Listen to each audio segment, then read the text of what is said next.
people usually have a relatively incomplete view of what it means to create a segment, like to do segmentation.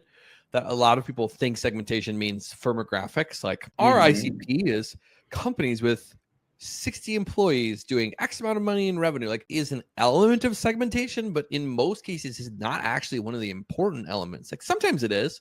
There's for sure examples where it's like the size and the revenue and stuff. But like people shop, especially in B2B, they shop solutions to workflows, right? Like there's specific activities they're doing that break because of inadequate tools, manual process, that then they go to shop for tools to solve them. And so those segmentation anchors are much more important, and they very often do not come up in the ICP exercises that people do.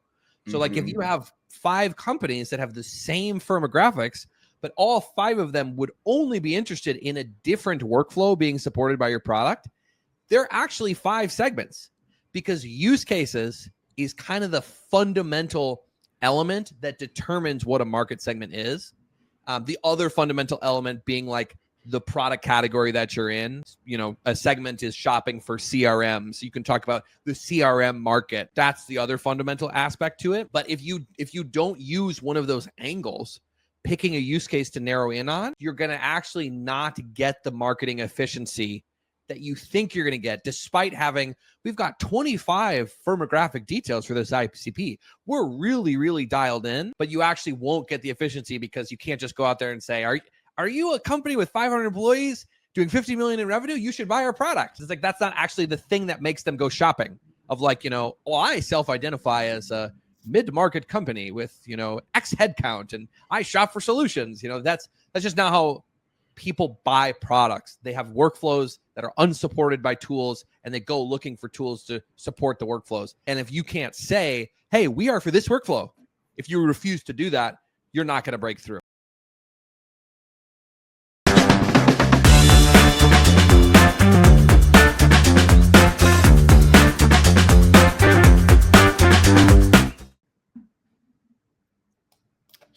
Hello. Welcome to another episode of the Funky Marketing Podcast. Today, I have a pleasure of talking to Anthony Pierri. I think I pronounced it well. Somebody who I know from LinkedIn, and he's buzzing all around these days, and talking about one or maybe a few outside of it specific topics, which is messaging. And I like that a lot. He's a co-founder of Fletch PMM. And a lot more interesting things. But Anthony, welcome to the show, and please tell me more. Yeah, thanks so much for having me. It's super fun to be here. I love a good LinkedIn Live, and yeah, excited to dive in. You did a decent job, right? We focus primarily on early stage B2B SaaS companies and really helping them figure out how do they want to position their product.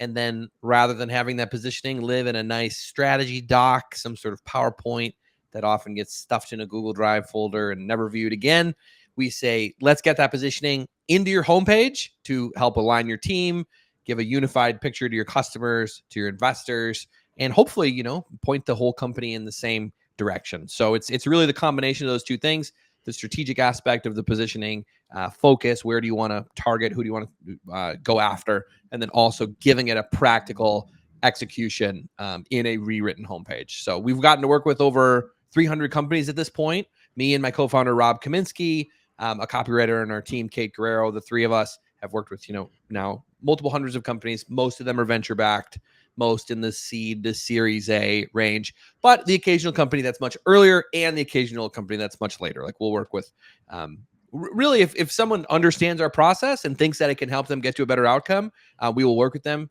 So we do work with enterprises and agencies and consultants and nonprofits here and there, but the bulk of our own positioning is focused around that earlier stage before you've really hit hockey stick growth, trying to figure out the best way to position, because we found that's really like a hole in the market. Most people who do the type of work that we do will only work with post product market fit growth stage companies. And we just think that you still need to do it early stage, right? And so you don't need to leave them high and dry. We can give them good tools to be able to think through this and understand how to do it, and then how to iterate, because they're going to have to iterate even beyond the projects that we do with them. Yeah, I love it. And I love it. Somebody else tells the thing, you know, you don't need to create a strategy just to put it in the folder with 60 pages, but we do actionable stuff that really gets to results, right? Usually I'm the one saying that on the podcast. It's nice when the guest says it as well. Yep. And I like the focus on early stage companies. When I started Funky Marketing, I also focused on those in like first year and a half, and it's extremely difficult, right? And if you can really help them, that's massive, because usually somebody who comes in there to owns marketing is usually like at the cross, crucified basically, right? On one hand, it's investors, it's the CEO who wants to get shit done really fast. On the other hand, you have the awareness that you need to build for the long term as well, and then messaging and positioning becomes extremely important. Yeah, absolutely. You put it greatly. Tell me one interesting thing that I saw. So you were a pastor before, and you were also a content creator for a newsletter with 350K subscribers, something like that. So seems like no matter what you do, you're great in catching the attention, right? So there is one thing, and kind of interesting question to kick off the things. So the secret to good product messaging, is it just divine intervention, or there's a formula to do it? Yeah. It's funny. I was on a podcast a couple weeks ago, and then the host did a debrief episode where it's basically I chatted with the one lady for an hour, then they did an hour-long breakdown of our conversation, and the other lady came in. She was this like marketing expert, tons of experience, and she was like, Anthony's just doing basic marketing. And, you know, he's just doing the basics. And I'm like, yes, it is just the basics, right? It is pick an audience. What problems are they facing? Talk about how you solve those problems, right? Talk about why you're better than what they're using or what they're considering, what makes you different. And that's really it, right? The challenge is nobody is willing to pick, right? So there's a guy, Greg Head. He's a very similar philosophically as me and my co-founder, Rob. He calls focus the F word for most founders. They just don't want to do it, right? And this is particularly a big problem for venture-backed founders.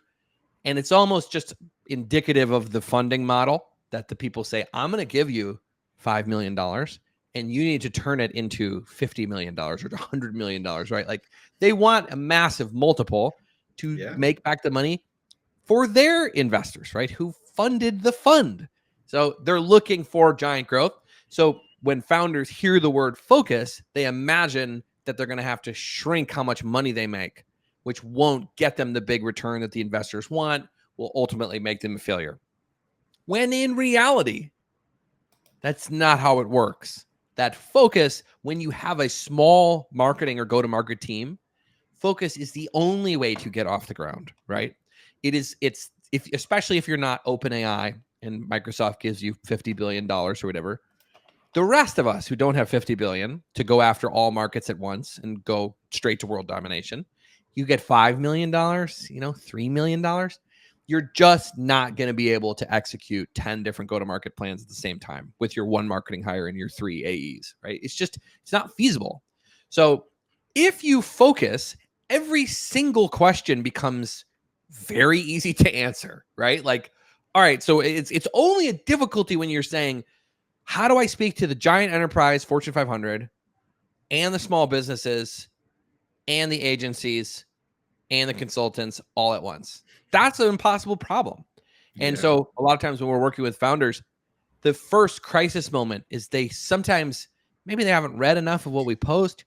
When they reach out to work with us, they assume that we are like the SaaS whisperers, that we will have some secret to be like, we'll find a way for you to go after the broadest segment of people with somehow an incredibly sharp and differentiated message, even though all these different audiences view you completely differently, have completely different challenges, would want different use cases to be supported, have different competitive alternatives, that there be some way we could just find this magic bullet. And so the first like, oh shit moment is there is no magic bullet.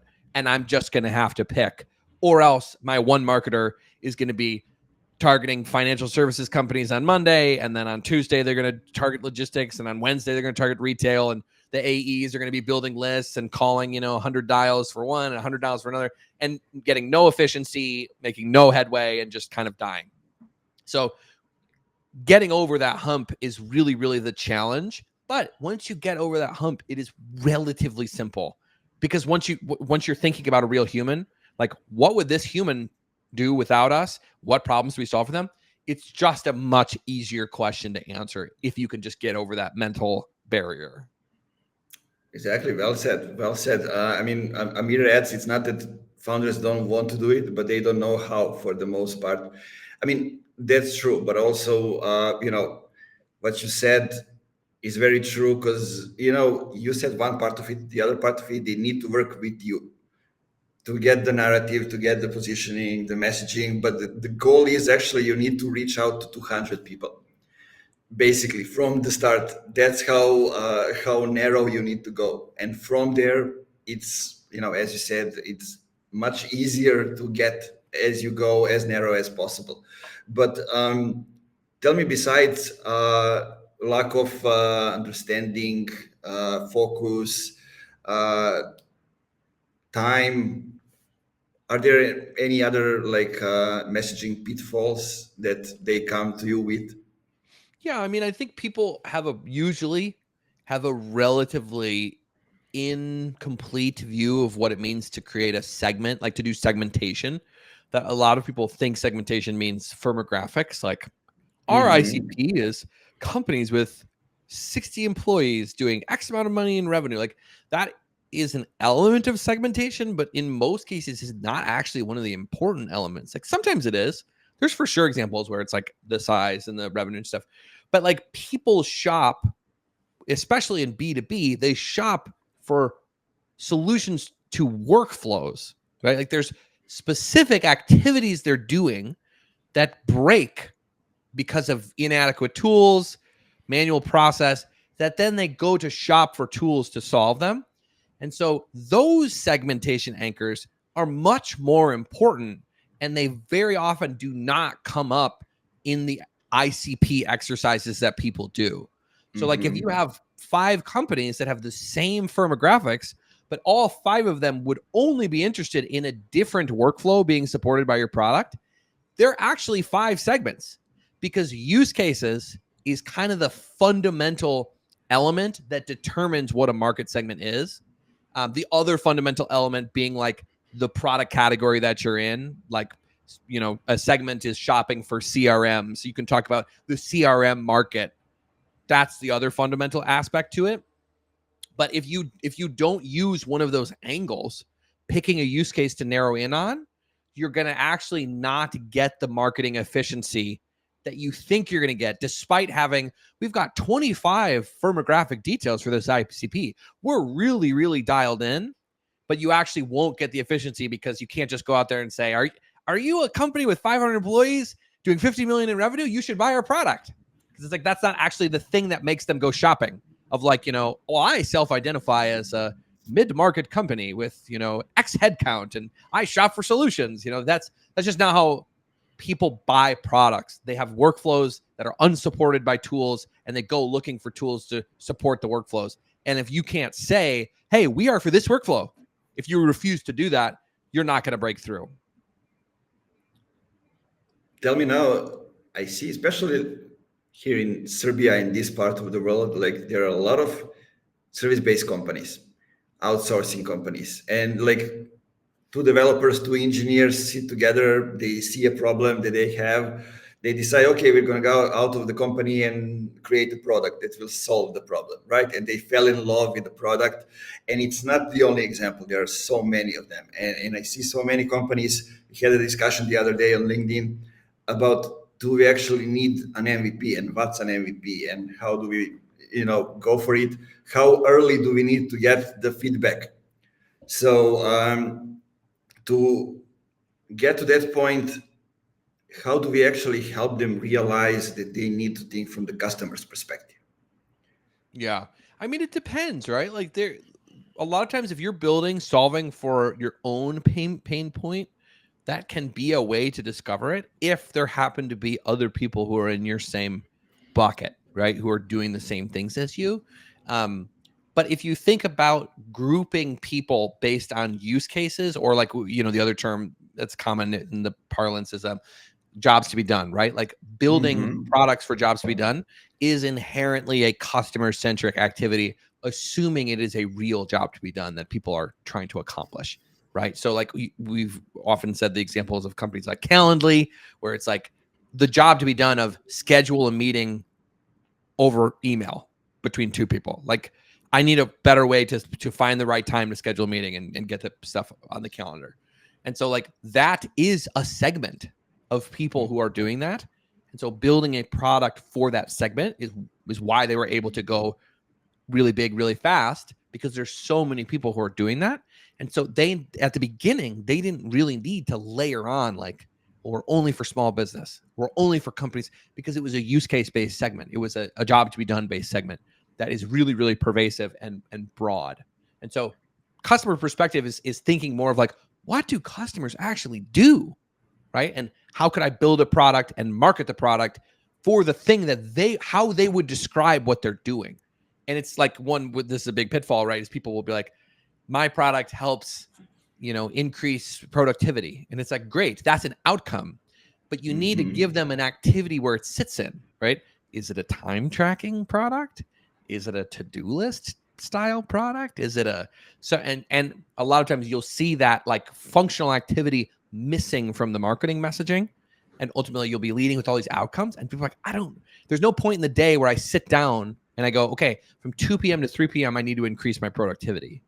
You would say from 2 p.m. to 3 p.m., I need to set up time tracking. Or from 2 p.m. to 3 p.m., I need to get my to-do list in order. Or I need to chug through my email. Like all those functional activities is where you actually find the resonance in the marketing message, not just in these outcomes of those activities. Yeah, I think I heard April Dunfield talk about that a lot. How do we tie them activities with values and all those stuff? But we have a question to kind of elaborate a little bit about services, right? Because we talked about product, and I wanted just to give Harish kind of an overview of what I did with Funky Marketing. Right before I went from B2C to B2B, I talked with 260, 270 people from LinkedIn. I had a lot of connections and I just talked to people and I saw a gap. It started to appear and it grew, and there was a hole that nobody was covering in early 2020 or late 2019. And then, people looked at the companies as objects. There was no, like, there's a group of people that exactly what you just said, right? That have jobs to be done, and you need to have a specific thing, selling point for each of them, and all those things. Then I basically prove my hypothesis through working with a pre-accelerator, so 200 startups. I proved my hypothesis and I talked about it, and it was enough at that time to get us to closing 49 clients in a year over LinkedIn, all inbound. Then came the, build the authority and all those stuff. But I was using the words from the people who had those issues and those problems. So that's how I got to the positioning and the messaging. Yeah, I love that. I think that's great. And similar along those same lines, service companies have really two options for how they can position. One, they can choose a use case or a job to be done and say, we're really good at this. And that's what we do, right? We say we are for people who are trying to figure out how to position their product and then put it on the homepage, right? Like we're trying to help you rewrite your homepage with better positioning. We are functionally doing a job to be done or use case based positioning strategy. So that's one option. Most service providers do not want to do that because the whole benefit of a lot of service providers is the flexibility. I could be writing email sequences for one person. I could be helping them with blog posts over here. I could be doing event marketing for over here. So people like the flexibility to be able to do that. That creates a positioning challenge right? You eventually become like the full service marketing agency, which now you no longer are doing jobs to be done based positioning. You're doing what we would call category positioning, where now you have to say, why would I pick you, marketing agency, full service marketing agency, over the hundreds of thousands of other full service marketing agencies? And the differentiation becomes very, very difficult. So most people will say, well, we try harder. We care about our clients more. We want to embed into your team, right? We're not just like a service provider. We own the problem just as much as you do. And you're like, everything you're saying may be true, but every other marketing agency is saying the same thing. So you are not helping me differentiate of why I would go to you over the other ones. There are some ways, again, they require focusing to create differentiation, even in the custom service world. For example, we know an agency that did full service for anyone, and then they launched a second agency that was full service product development for logistics companies. Smart. Now we're talking. Now we've got some differentiation, because why would I pick you over all these other ones? We're the only ones who are experts in logistics. We've got all these great case studies with big logistics companies. We have great logos. You probably heard word of mouth that we do this. We'll come in and solve your custom problem, but now we have real differentiation over the others. Some other examples of ways to differentiate for service companies, like when the company Design Joy came out with this innovative pricing model where they said it's a flat subscription for unlimited designs. No one had really done that before. So you would say, wow, I could pay for every single design, or I could pay these Design Joy people and they will effectively be a flat rate and I could get as many designs as I would need. So, right, pricing structure, business model, that's another way to differentiate. We've also seen people who do like very productized things, like similar to us, where you would be like, we have this really tight process. It's our proprietary method. You get this single output and like, all these different ways that you can stand out as a service provider. But the same underlying principles are true for a SaaS company as it is for a service provider. Will you pick a job to be done to be anchoring your positioning around? Or if not, will you choose what category you're going to play in and just say why you're better, right? Like for the SaaS companies out there, if you're a CRM and you go to market as a CRM, you basically just have to say, why would I pick you over Salesforce and HubSpot and the other CRMs? That's like a category-based option. There isn't even a job to be done in that framing, because we know what the jobs to be done are of CRMs. So we'd be like, I want you for all the jobs to be done that would apply to a CRM. And now I just need to know, why would I pick you over the other CRM? And so the differentiation just happens at a slightly different level of abstraction. Yeah, I love that. Short answer. If there is one thing that you would recommend to people to do now to kind of have an different overview or improve their positioning, what would it be? I would, we have this canvas, and I can share it too. I don't know if I have it in a post yet. We've had a bunch of versions of it, but it basically is like just answering these questions, like what company are you going, what types of companies are you going after, what type of category are you in, all those things. There's 2 boxes though, and I would look at the hero image of your homepage, the H1, the H2, everything above the fold, and I would just see, do you answer one of 2 questions? Do you say what product category you're in, or do you say what the key job to be done is or use case that you support?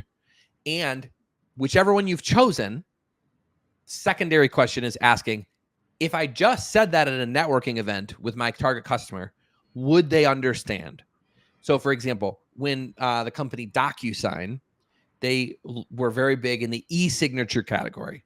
So if I work for DocuSign, I meet someone at a networking event, they haven't heard of DocuSign. They say, well, what's DocuSign? And I say, it's an e-signature platform. They would say, oh, interesting. E-signature has been around for 30 years, very old. So they're like, oh, I get it. And then they might ask me, what makes you guys different? And now we could talk about differentiation. And that's good. That's where you would want to get. So answering with a real category that they've heard of. DocuSign has since changed their category name 2 more times. And now they say they are an intelligent agreement management platform. If I met someone at a networking event and I say, what's DocuSign? And say, well, we're an intelligent agreement management platform. They'd be like, I don't know what that is. So that would, to me, would not pass the test of what it is, right? Flip side. So like that, if you answer with a category that is real, I would say you have passed the first positioning test. Secondary one, if you don't have the category, do you say a use case or job to be done that would also suffice at a networking event, right? So you meet someone from Calendly. What's Calendly? Oh, it's a tool that helps people schedule meetings online over email.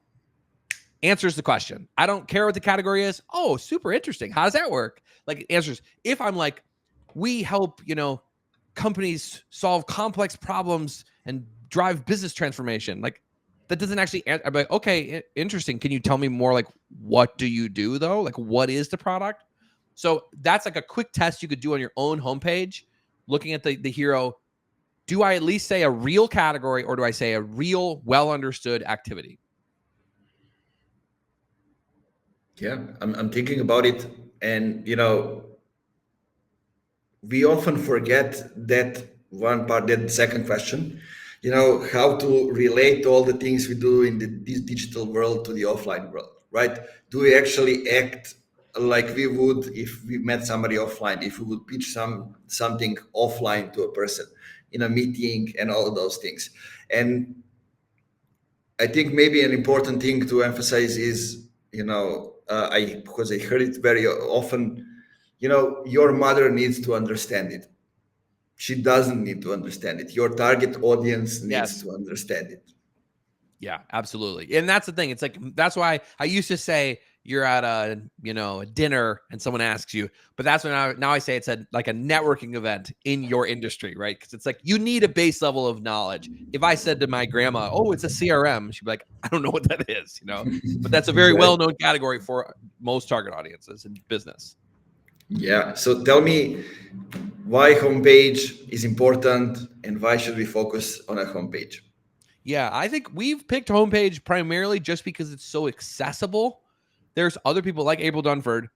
Her output of the positioning exercises is a rewritten sales deck, which has a ton of merit and makes a lot of sense of like, if we can get our sales teams aligned, that will drive business outcomes. And so that's really important, really good. I think that's an amazing approach. We do homepage because we're solving a slightly adjacent problem. And I think she comes at it from a different angle, right? We say, let's get your homepage right because it's so easy to get to, right? Like, I can just type in the URL and there it is, right? I can see exactly who you're for, what you do, what you replace, all those different aspects without having to look anywhere. Like, to me, a sales narrative is good, but it's also not like a publicly available document that everyone has access to, and I can just go see what's our sales narrative, right? It's going to be somewhere in a database in the brains of the salespeople. And so for us, we're like, the homepage becomes a great house for the positioning to live. And especially in early stage companies, like, it is usually you don't have like a really robust marketing messaging house or something like that. So having some place that's public, easy to digest, just seems to work really well at aligning the company and helping get the message out there for customers and potentially investors. I'm thinking, and I had the same experience, just a little bit different, because selling strategy is an extremely hard thing, and it's generic, right? As generic as it can be, and a lot of people have different things about strategies, work with a lot of stuff. So I figure out one thing I need to do. I need to find the open door that I can get in, no matter how big or small are those doors. So like, I don't like to be considered as somebody who helps companies with LinkedIn, right? But companies love LinkedIn, love talking about it, they spend time on it. So, okay, if I can enter as through the LinkedIn workshop, I can, in 3 or 4 hours workshop, I can show them exactly what I know, how do I talk, what the experience do I have, why do they need to care about the strategy, right? And then I can climb all the way to the executive level people or the board and everybody else and talk about strategy in a different way. Because then I have the authority, right, from inside the company. And it's always, important to think about these things, because we always think like, what's the big sell that we should do? Yeah, I love that. I think that's a great way of thinking about it. I mean, I got into it unwillingly, but then I realized, okay, that's actually smart. Yeah, sure. Usually how it goes. So let's talk about some of the mistakes that you see that companies make when it comes to the homepage.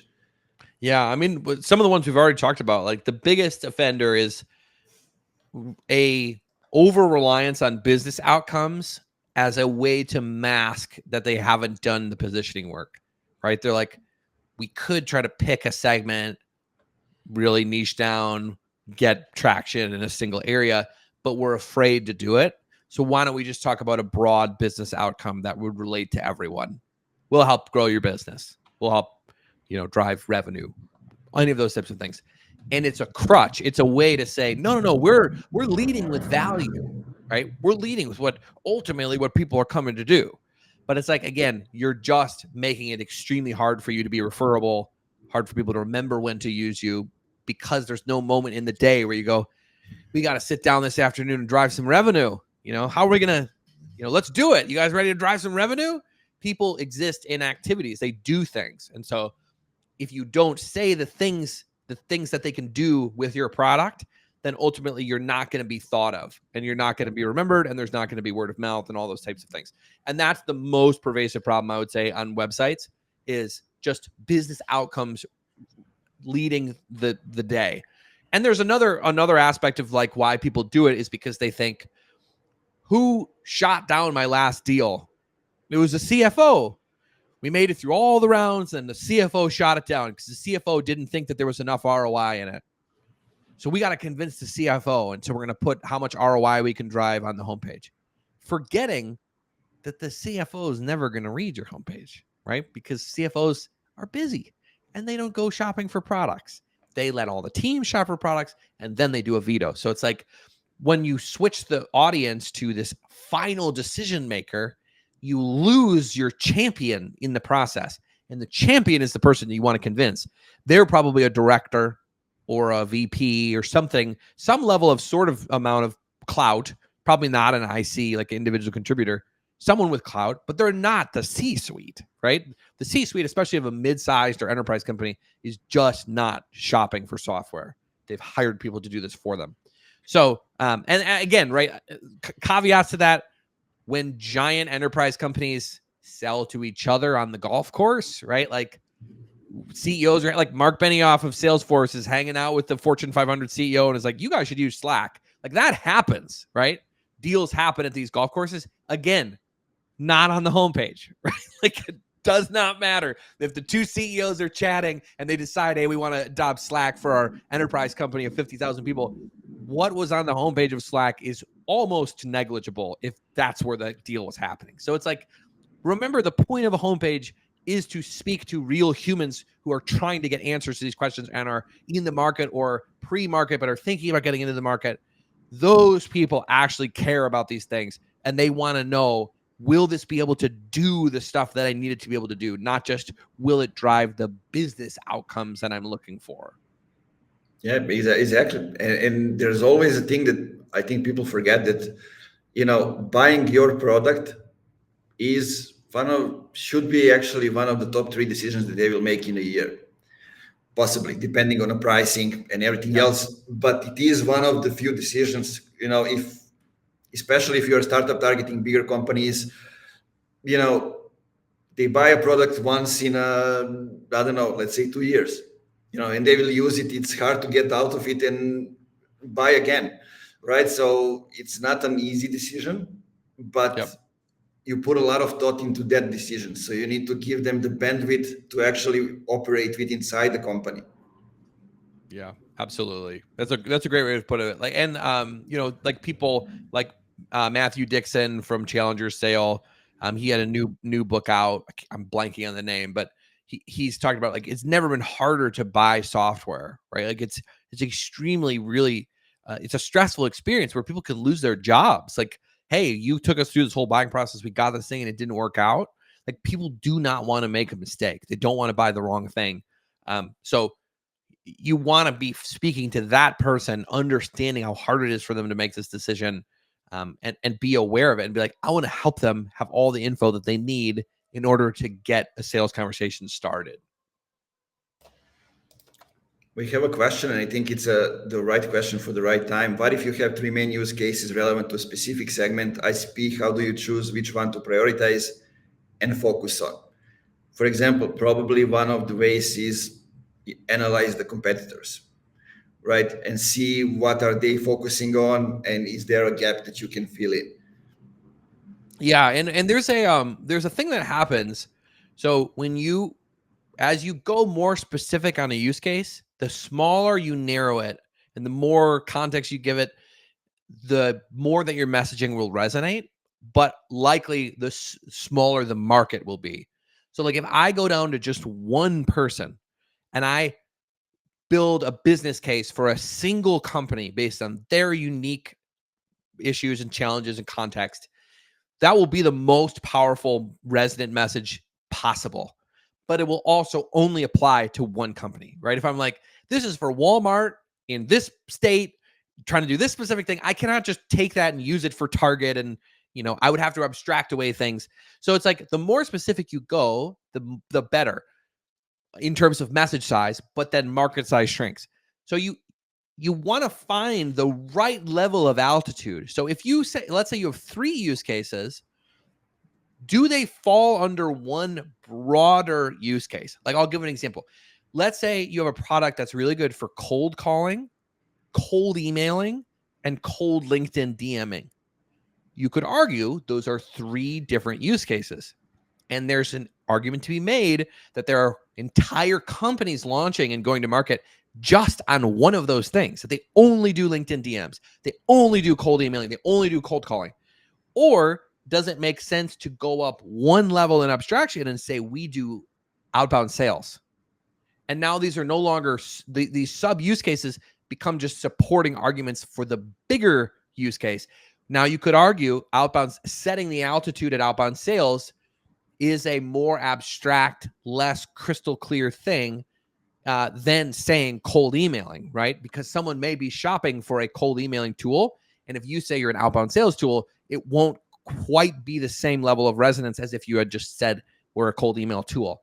So it's a constant trade-off of finding the right level of specificity and abstraction where you're trying to balance the market size of the use case and the resonance of the messaging. So that's how I would try to choose it. Like, do we want to anchor on one of these sub use cases, or do we want to abstract out to one level higher use case that they all kind of fall in, but know that it's going to be a slightly watered down message?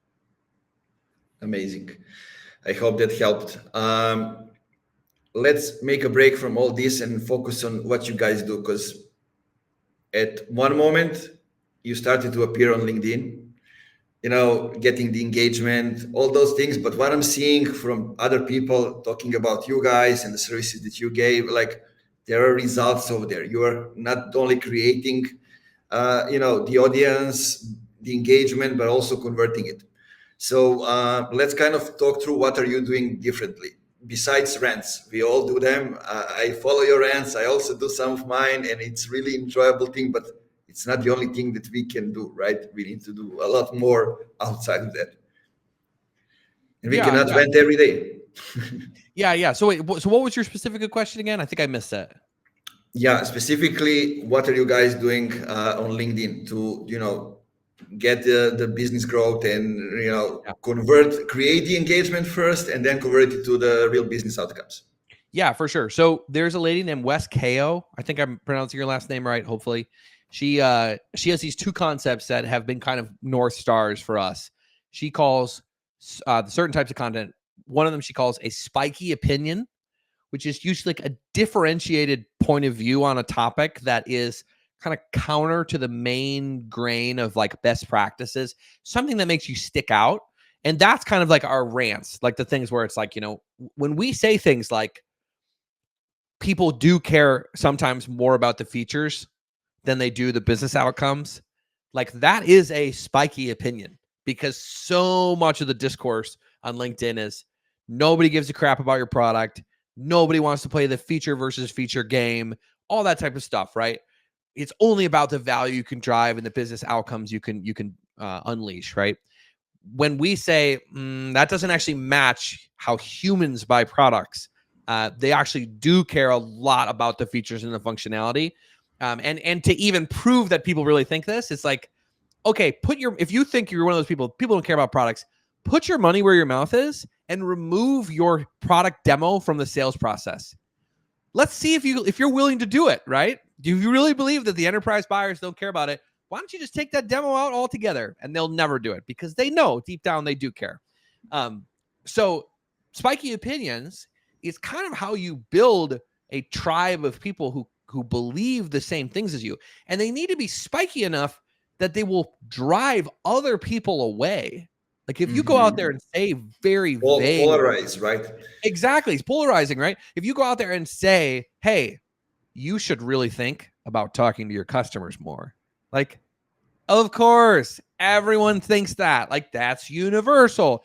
A spiky opinion would be stop listening to your customers, right? Build in a black box and then reveal it. That would be like, whoa, this is different. Like that would be, and I'm not saying you should do that, but that's just an example of something that would probably get a lot of traction on LinkedIn.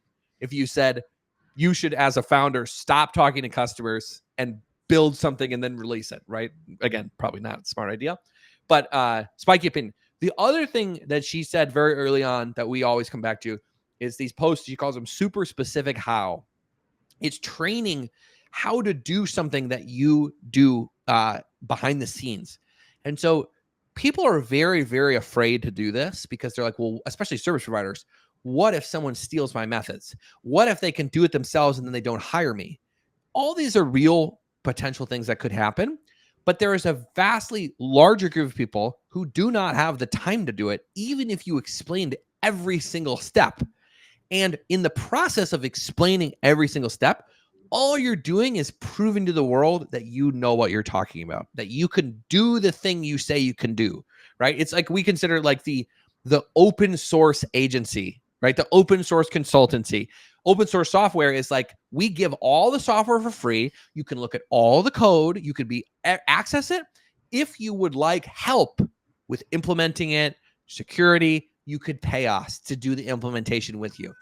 We are functionally the same business model. We're like, let's give you every single piece of knowledge and tools so that you can do this without ever paying us a dime.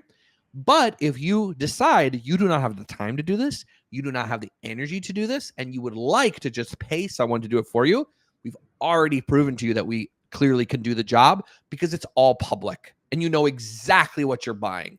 So all this type of stuff, the algorithm loves this because if you think about LinkedIn from a product manager's perspective, the LinkedIn product manager is like, how do I increase engagement?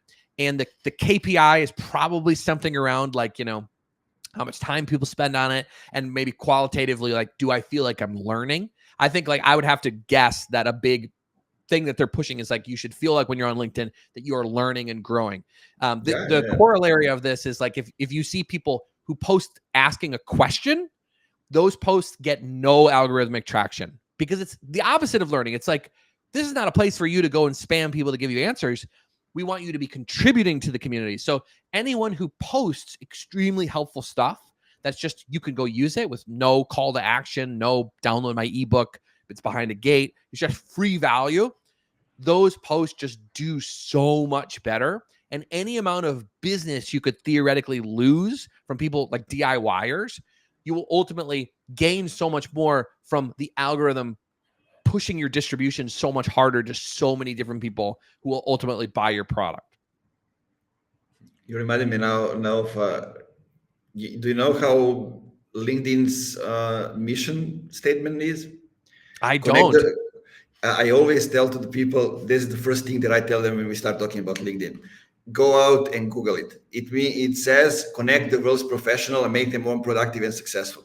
Exactly what you just said. Yeah. Right. That's and amazing. Those are like 2-3 things that you need to know about LinkedIn. And if you do those things good, you will grow with it. Mm-hmm. You got to work with the platform, right? Like we live in such a crazy time where these algorithms have so much potential to boost things that would have cost a fortune, right? Like we get on the realm of like 12 to 13 million impressions a year.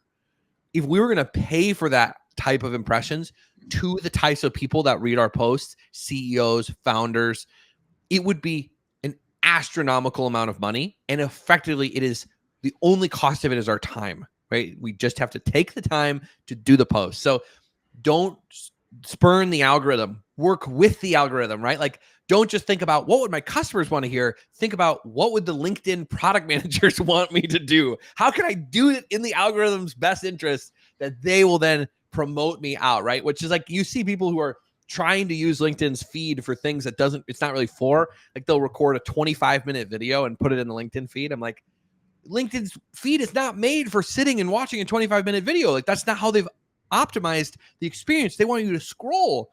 So, like, thinking just even those types of things, remember that you have two audiences. You have the customers you want to win over, and you have the LinkedIn people running the system behind the show, and you want to make them both happy. We have a comment, and I think it's good to touch on it because it can be a spicy one. Just be your true self, and it will work. What do you think about that advice? I mean, true self is really important for sure, like the whole authenticity thing. But at the same token, it's like there are some angles and services that probably won't work. And this is the problem with entrepreneurship. It's not something you can A/B test, right? You're not going to optimize your way to finding product market fit. There's so many counterexamples where you have company A that was charging in this direction, couldn't get traction, pivoted, and then they got a ton of traction. But then you'll find a bunch of examples, different company B, charging in this direction, no traction. Suddenly it's hockey stick, right? Zoom's a great example. Zoom had been doing video chat stuff for years with not much success. Pandemic happens. All of a sudden, imagine if it was, the year before the pandemic is 2019, and they're like, we cannot get this thing to work. We need a pivot. They would have missed the giant opportunity. How would you know which one to do? It's just founder intuition. It's gut. It's understanding of the market. So being true to yourself is super important for sure. Knowing when to pivot. Like, we pretend that these are skills. It's betting. We are just doing gambling at a big scale. You know what I mean? Like, this is just gambling at the macro level. All of entrepreneurship is a giant betting game. And some people are successful and some people fail, sometimes for the identical reasons, right? In one sense it worked, in one sense it didn't work. And there's 1,000 different factors. So you could argue that's an argument in favor of being true to yourself, of like, that's the only thing that is not going to change, is who you are, where your passions lie, and where you want to point your business. Perfect intro for the last topic for today. When do we evolve with our messaging? How do we know that it needs a refresh, right? It's not something that is set in stone. It needs to evolve as the company evolves, as agency evolves, whatever it is that we are running, it evolves over time, right? So how do we actually get the signals that we need to actually change how we are communicating the thing? Yeah, it comes down to kind of your internal company goals. So, for example, we're in this is the exact spot we're in right now as a consultancy. We do this homepage positioning stuff, and that's it. We've been hyper focused for over 2 years now, and every day we're greeted with new ways we could make money outside of the homepage. People ask for sales decks. People ask us to write the rest of the website. People ask us to do design. There's so many different opportunities for monetization. We could take the same positioning, but expand beyond SaaS, right? We could say we do B2C now. We do nonprofits. We could add an agency arm, right? All these different things. It comes down to, like, what are the goals? Like, is it like we want to grow way faster? We raised money. Are things not working anymore? Like, hey, all of a sudden we're not converting as high as we used to. People aren't resonating. Maybe some sort of macroeconomic trend has shifted the landscape. Like, people aren't spending money on the same stuff. The belt is getting tightened. All that type of things are pivot points where you would say we probably need to do a positioning exercise.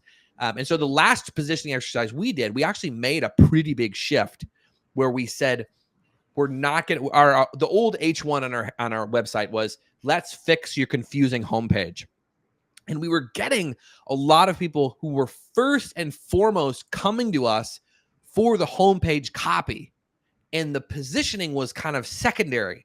So what we realized is that the best projects were people who were coming for positioning and then wanted to get it on the homepage in that order, not the other way around. So we said, we need to take a bet and we're going to reposition. Positioning becomes the primary thing. Homepage becomes secondary, where it was flipped before, with the hypothesis that ideally people who come through the door now will be like, I need to fix my positioning. And then once we fix it, can you help us put it on the homepage? And then ideally those projects would go better. So it's still time will tell, right? Like we changed maybe a month ago. It feels like it's helping, but again, these are hard to measure. This isn't a conversion rate optimization exercise, right? We're talking about deeper stuff than that. But yeah, it's really those different spiky points in the journey, goal related, challenge related, that cause us to say, is this positioning still right? Right? You'll see a company will acquire another company, and all of a sudden they have all these new capabilities. The parent company that acquired them might need to reposition because it might no longer make sense. The more narrow positioning that the new company is expanding what they can do. Yeah, let me add a few more examples. For example, Funky Marketing started as me, myself, and I, right? And in the pandemic, our biggest client said, I'm not going to hire other people. You hire them. I trust you, and I'm going to get you more clients and all these things. So we grew, and it started to grow as an agency. I never wanted to have another agency. I worked in an agency. I know how it works. I didn't want to do it for a couple of reasons. You need to accept other clients, maybe those you don't want to work with, to be able to pay people. And on the other hand, what I saw is somebody else is doing the strategy, not necessarily somebody who knows how to do the strategy, right? So our results suffer. And then I said at one point, okay, I'm going to just downscale the agency, still work with these people, but outside of the company. I'm not hiring them. So I can be able to pay them more because I will hire them for a specific project. And I will enter the company as a strategist, come up with a strategy. And if they don't have a team, I will involve people who, in this case, are all high-level experienced senior people that I cannot hire in the agency, right? And for 2 months, crickets. But then it started to come, right? But I was always kind of the guy. I don't know, maybe people are not, those kind of mentality to believe in what they do because they saw it from the customers. They heard it from the customers. Other thing, I work with a procurement company, and they were building 2 other features that competitors don't have. They didn't know about them. Nobody was kind of, improving, and everybody was growing with the market. So they basically just rebranded, added the features, and got out of everybody. They left them in the dust just because they saw, these 2 features can help us actually win. Because when you are growing with the market, you are actually losing in a long run, but you are not even aware of it. Just a couple of examples to spice it up. Yeah, I love those. I think those are great. Perfect. Anything we forgot to say today? I mean, we covered a lot, Sometimes I feel like I'm a podcast and people are listening on 2x speed, like double speed. And I'm like, so I got to slow down probably some of these times. But yeah, we definitely covered a lot of ground. I was looking at it like we talked about half an hour, and I'm like, man, we talked about so many things already. Yeah, for sure. Perfect. Anything you want listeners to get out of the episode? Yeah, I mean, I think if this is something you're struggling with, right, I would say, check out our content, me or my co-founder, Rob Kaminsky. We post about this stuff every day. I told you that whole open source analogy is true. Like, we try to give you all the tools to do this on your own, so you'd never have to work with us. If you are in the group of people who's like, we'll just want to hire someone, shoot me a DM or check out our website. We have this big library on our website, basically like a before and after. This is what they had on their website. Here was the challenges with that positioning. Here's what we got them to, and here's how we rewrote it. So you can see our work if you're like, do you buy into the concept? Do you feel like this is what you're looking for? Then, set up a chat and happy to connect. And even if you just want to connect just to be in each other's networks, right? Like, I basically accept everyone. I'll probably shoot you a DM whenever you add me. People will accuse me of using a LinkedIn automation tool because I respond very quickly. But in reality, I'm just kind of a loser, and I'm on the platform all day. And it is really me just sending it. And I'm like, don't make me feel bad by being like, is this a bot? No way someone is refreshing their LinkedIn that often. I'm like, I am, and I'm aware, trying to get better. But yeah, that's probably what I would say. Yeah, nudging my head because it happens to me a lot. What I added also, because I'm usually using a template to send just a welcome message, right? But I say it's not an AI, it's not an automation, it's just a template because I'm not an idiot to send different messages to, I don't know, 29 people at a time. Yes, Right. 100%. And that PS part actually makes, finally somebody said it like it is. I might add that. I might say this is not an automation. It is a template, but I sent it. I think that's smart. Exactly. Have it as natural as possible. That's always the thing, especially today when people are pitching all kind of different stuff through LinkedIn DMs and everything else. So Winston said, connect with Anthony, it will be worth it. So yeah, confirmation. For sure. Love it. Thank you, Winston. Perfect. Okay, guys, now is the moment in the episode when I tell you to go back to the beginning of the episode, listen to everything, because usually in Serbia, people say that people from my town talk fast. You talk fast as well in English. So, go back to the beginning, listen to everything, stop when you see that you need an explanation for something, Google it or send a message to Anthony to ask him anything that you have, as we are all on LinkedIn every day. So, most of the day he will answer promptly. And also I will leave the link in the show notes to the website and also to the examples that you mentioned. Anthony, man, thank you for coming to the podcast, sharing everything that you shared, and helping everybody with positioning, messaging, and I think with LinkedIn as well. For sure. Thanks so much for having me. This was super fun. Guys, for you, what I can say, see you in the next episode, and keep it funky as always. Cheers.